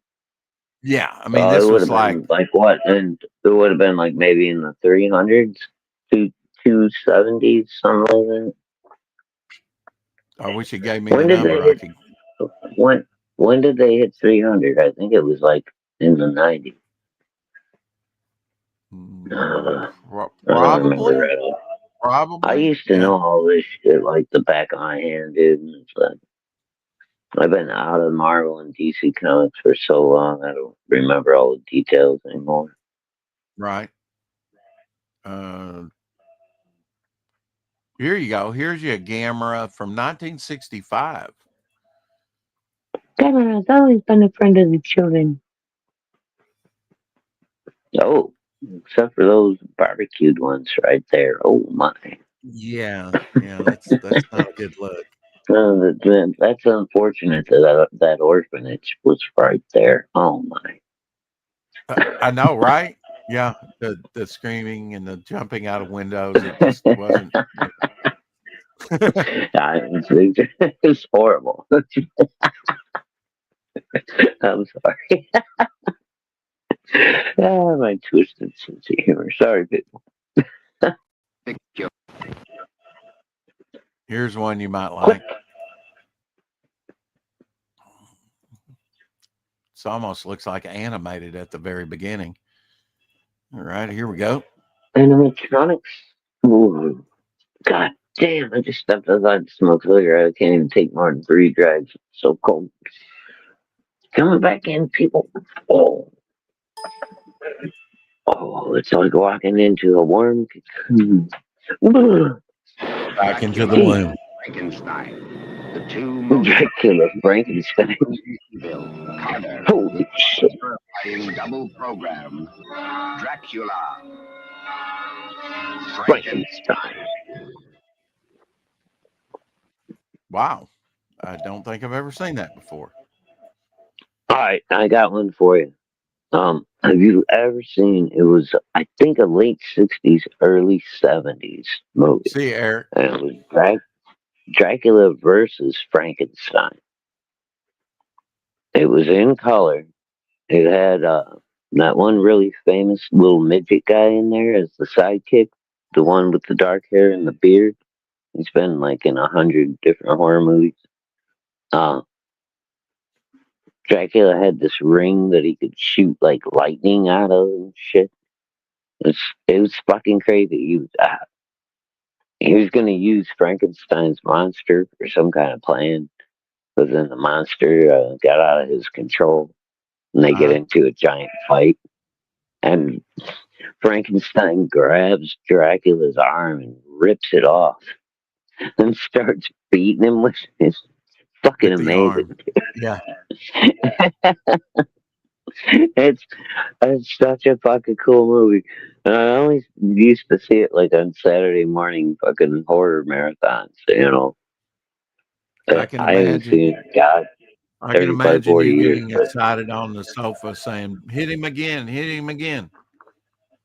oh yeah, bro. I used to love it. And I was like, oh shit, they're doing Frankenstein versus Dracula. Yeah. Load up some snacks and a big bowl of cereal and settle in, boy. I'm not going anywhere till this movie's over. I had mixed feelings when this next comic book came about, Shadowhawk, but it's cool nonetheless, and inspired one of my the creation of one of my characters, Cortex, uh, probably Hmm. about a decade ago. What if number 6 in the original one run? What if featuring the Fantastic Four with different powers set with uh, favorite back in the Bronze Age?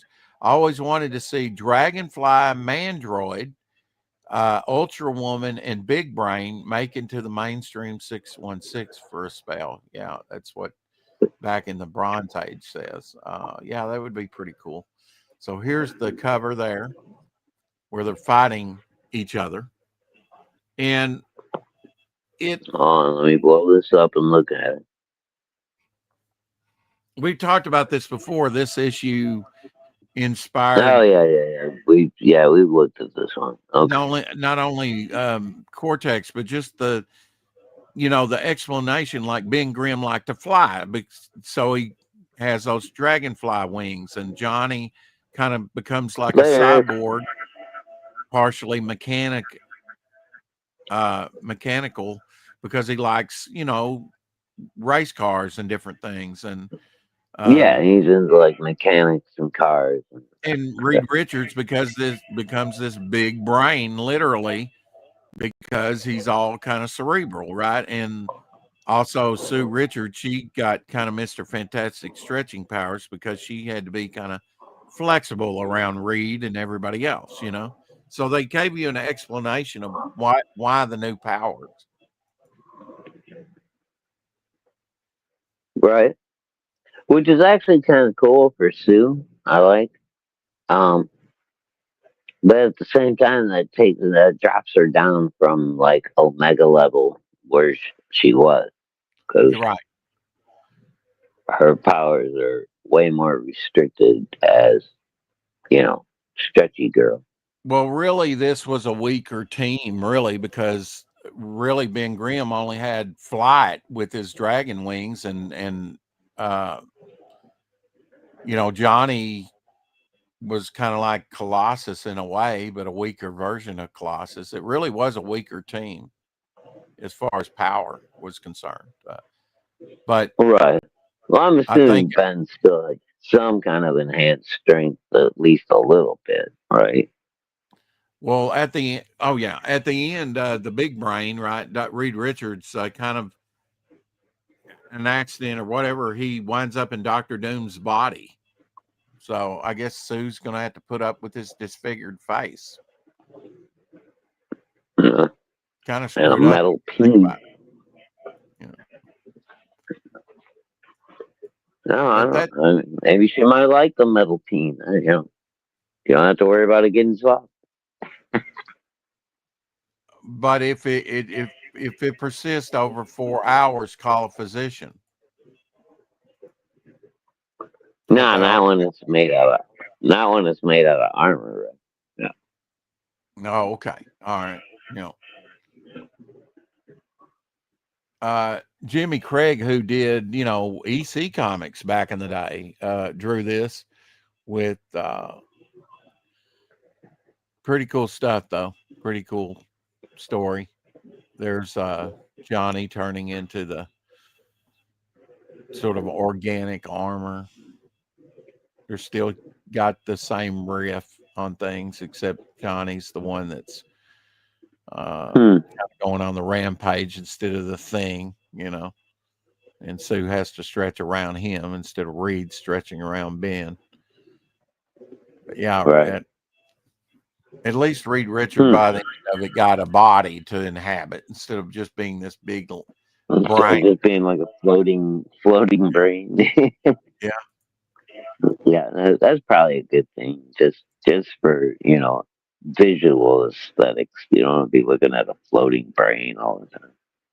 And maybe that's why I gave my character Cortex an android body that he can kind of slip down into, because it is a little Yeah, dude, disconcerting uh, to see that floating that's brain. still one of your favorite characters. That my favorite characters that you've created is Yeah. Cortex. I can't wait to see that dude do something cool. I'll Well, be right back. okay. Well, I endeavor to be different with the characters that I create. That's for sure.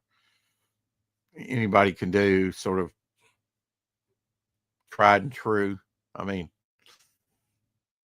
but you have to have a visual, interesting visual, and then powers. I mean, the powers aren't, it just depends on what you're trying to do. I'm trying to do a little bit of everything. While this is a Swedish poster of one of my favorite movies, Dr. Jekyll and Mr. Hyde, starring Frederick March, from 1932 here, which was a pre-code movie, and I think set the standard for Jekyll and Hyde. This and King Kong, made around the same time, was, just love that early stuff. And he won Best Actor, and it was well deserved. Of course, I'm sure the effects, which weren't explained. Hey, Saboteur, um, were not Oh, explained this for is that. the one that was like one that it was pretty violent, man. This one with Oh, Frederick absolutely. March. Yeah. Hmm. Yeah, dude, fucking that movie's crazy. Well, the even the silent version with John Barrymore, he whips somebody violently with a cane more than once. Mm. Well, I mean, it's the same story. It's been made over and over again. I'm just saying, like there are a few of the different versions, man. Like this one, it was really well done. Like you got to you really felt like the malevolence and violence coming off of Mr. Hyde. When he was attacking someone, I was Right. like, he was enjoying it way too much. You know what I mean? It's like Oh he's yeah, beating the shit out of he somebody with loved his cane, and he's just like he loved fucking being loving it. cruel. You know? He loved being cruel to people. That was his nature. Yeah, yeah. It was like the Marquis de Sade, right? And he's like, that was his whole thing. It was like, but yeah, it was just so well done in a couple of those movies when he's just beating somebody with that cane, and you just like see the joy on his face. It's such a fucked up, cruel, monstery face, but you can actually see the joy underneath there. Oh, fucking crazy. Yeah, yeah. Just him being unleashed, unbridled. It was much like the Hulk that was based on Dr. Jekyll and Mr. Hyde in a lot of ways at the beginning. Hmm. Split Yeah, personality. very much. Yeah. How you like this Batman? This is Tim Sale. Oh, that's kind of cool. I like that. The shadow projected up on the wall behind him and Hmm. shit. That's pretty fucking tight. Hmm. Yeah, I like that. And you could lose that bit of cape in the shadow, but he doesn't. He puts that in the light. It's pretty neat. Yeah, that's pretty cool. Well, it's nice because he breaks up what would otherwise be that big negative space, right?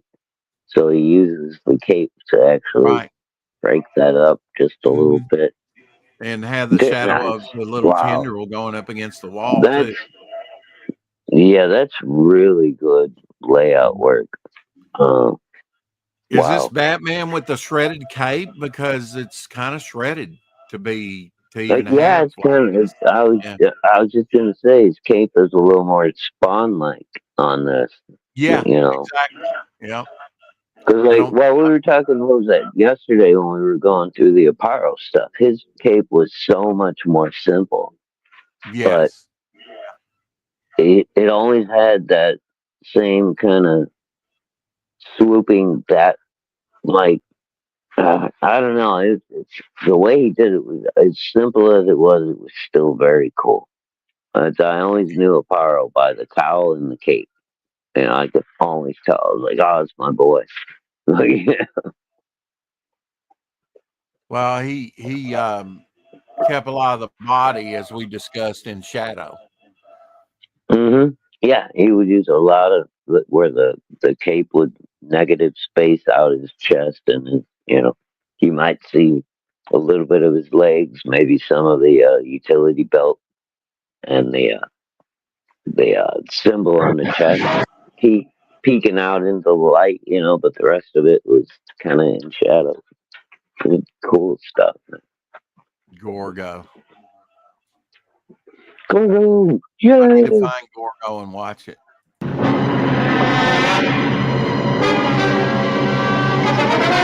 Fire number 1 turret. Somehow you're just going Fire to number piss him 2 off, turret. right?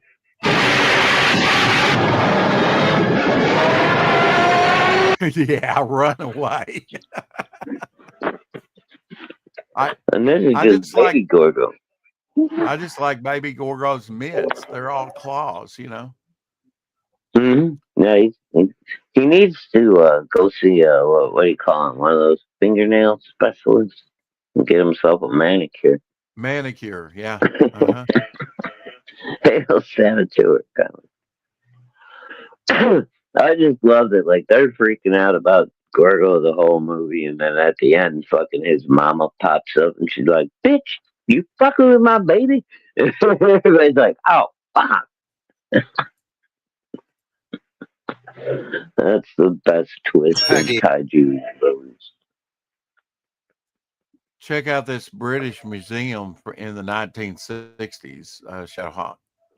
It's a British toy museum. Cold. I hate being outside. Your dog's got to go out. Daisy's got to go out. No, I'm smoking a cigarette. In an age when toys are becoming so technically advanced, they're often triumphs of engineering more than playthings, it's refreshing to cast our minds back to the days when toys were simpler, perhaps, but had a charm that has seldom since been recaptured. Turn back the clock 50 years and we find this perky dancing man. End of the century, this was the latest in lead toys. Life was obviously a lot more leisurely in those days. The exhibits are part of a collection from the Historic Toy Museum, housed at present at Rottingdean in Sussex. I don't know where Michael Jackson got his moves from now.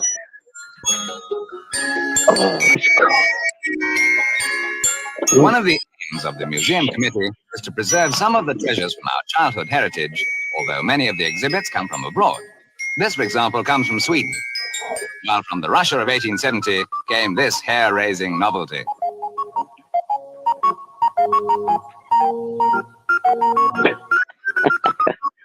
Although we think of automation as something acquired in the 20th century, primitive forms of it, as you can see, were operating long before the phrase was coined.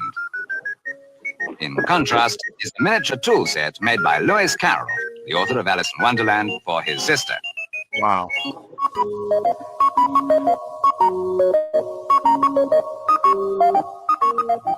Finally, something which Charles Dickens calls the Sunday toy because it was only brought out on special days, a Noah's Ark. Simple perhaps, but timeless in its appeal.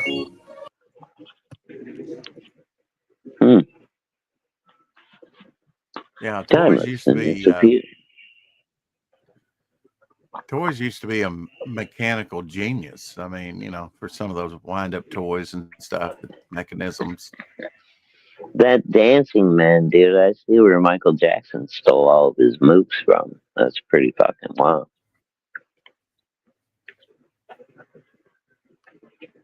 I'm just saying. Do you see the way that little fucker was moving? Yeah, that was maybe. Cool. Yeah. Have you ever seen The Atomic Monster from 1941? Of course. You have. Mm-hmm. Okay. Lon Chaney Jr. You're talking to a guy that's sitting here with kaiju movies on as we speak. Well, Yeah. the atomic monsters had nothing to do with He's kaiju. yeah, he's not really a kaiju. Yeah, I got No. you. No, but yes, I have seen that one. Bro. Lyle Atwell did a lot of the serials, movie serials. Really? Like Blueberry and Captain Crunch? Yes. Um, I'm just gonna agree. Look at the toys here. I like the Iceman with all the ice sled. That's cool. Dude, the angel looks pretty good too. Oh yeah, yeah. Wow. Look at those Oh, wings. wow. All of these look pretty good. What series of toys were these? Well, let me check Apex. Sorry, Let me man. see. I might actually like to have one or two of those, maybe all of those. Those are pretty cool looking toys. I can Well, find them it's out here on the X aftermarket. Factor, the first class X-Men. That's all I know. Okay. I don't. We don't know. They didn't give all the information out Was on it? that. Sorry about I'm just okay. We don't know who made them. Is it part of the legends? Was it? We don't know what toy line it's from or anything. No. that. Okay. Yeah, they didn't give that. Let's see. Marvelousnews.com. Let's see. All right. Wait. What Marvel did you say photo it of was the. called? X Factor something or another. Well, let's learn together. Here we go.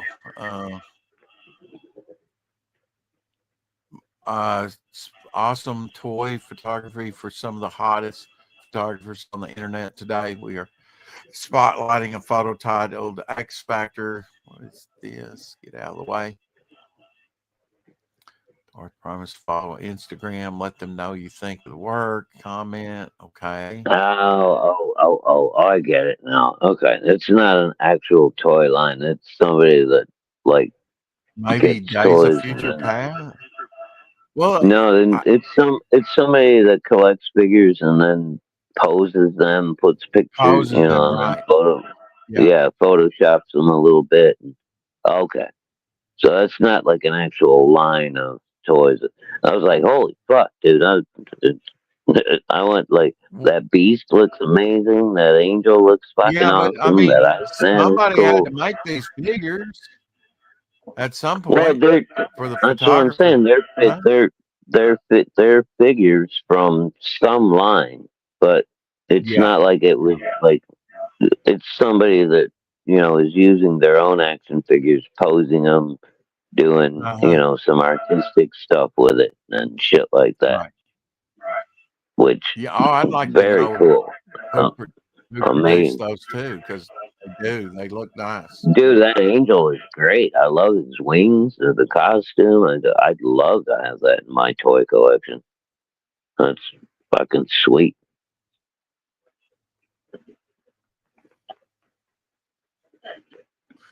Here That is looks like John Barrymore a as really Mr. good beast Hyde too. in the 1920 silent version of Jekyll and Hyde that we talked about, where he's he looks maniacal in this thing. He will beat you with the cane repeatedly. Oh yeah, dude, fuck. Yeah. That's Barrymore, right? John Barrymore, yep. The great Yeah. profile. Oh, dude, look at that face. Jesus God. That shit is scary as shit. I'm gonna have nightmares. And they elongated his cranium too. Remember that? The back of his head was huge, Oh yeah, like a cone head. they stuck like a fucking prosthetic on the Prosthetic back on it. of his head. Yeah. Uh-huh. Fucking crazy. I mean, it's an interesting one, but I think you got to go with the 1931 version all the time. Spencer Tracy sucked at it. In fact, Spencer Tracy, He was horrible. He was terrible. He was a good Dr. Jekyll. He was a suck ass Mr. Hyde. He couldn't fucking do Mr. Hyde to save his life. Fuck. Well, hardly anything Like could stand every up to Frederick Mark's version. I mean, the effects were so effective then. People must have been blown away. oh, I'm telling you. But that one we just looked at, that's a scary ass Mr. Hyde too, dude. That face right there is enough to, that'll fucking leave a mark on your psyche. Well, if that doesn't, maybe this will. Prettiest snake. Here we go. Alright, hold on, I'm Alright. looking at the chat. So here is my Jinko love. said, remind me of Ozzy. Yeah, dude, from a couple of Ozzy photos. What in the... Oh, that's a pretty snake. Is this that fucking... I've never seen a blue snake. It's kind of rainbow in the sunlight. It's fucking AI.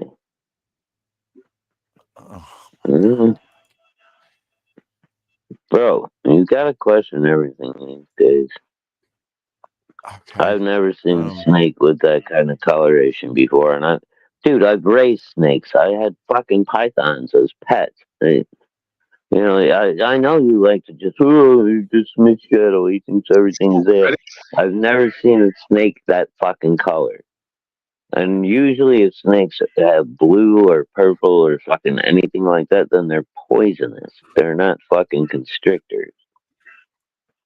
It's just nature, Right. bro. I'm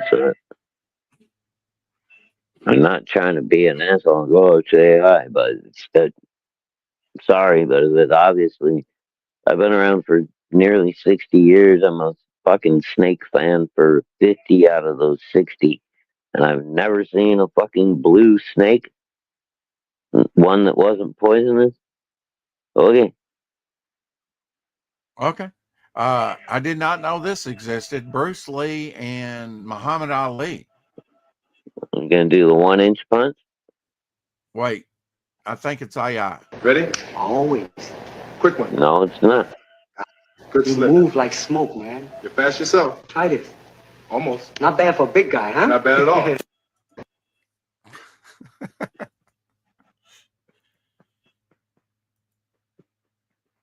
What? Nothing? Really? That's pretty neat. It's amazing.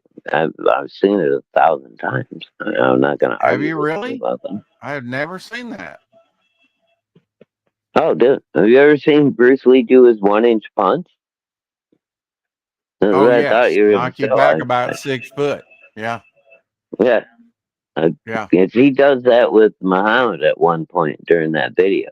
He shows Muhammad the 1-inch punch. Muhammad's like, and he doesn't fucking knock him back 6 feet, but he moves him. Here's another thing that'll knock you back 6 foot. The opener to the Rifleman.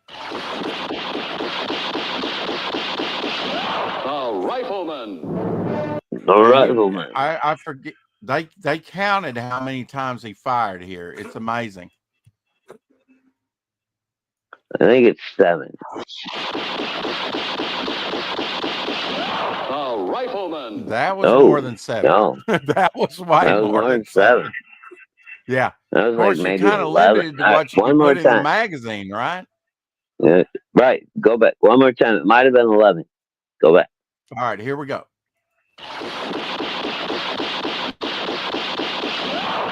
Rifleman. Nah.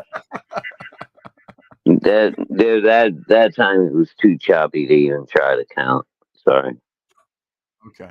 I forget how many times they say he fires, but it is amazing, how quickly that is. That's pretty quick. It's pretty quick, yeah.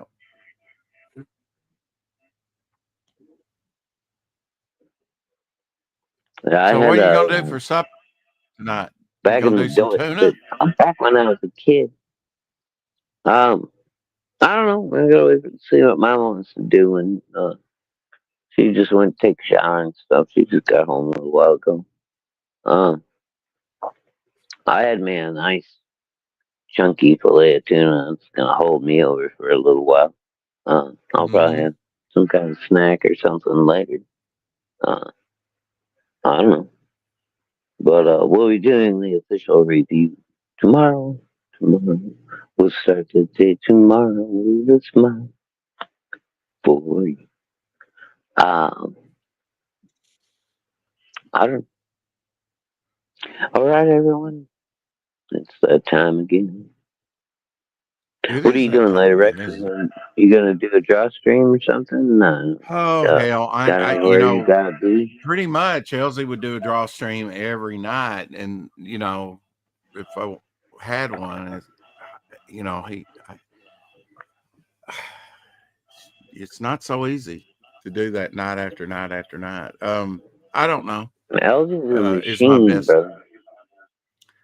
Well, it's easy. He's retired. He can piddle around all day long. I mean, of course, that's pretty much Oh, what I what are do you this time doing of every year.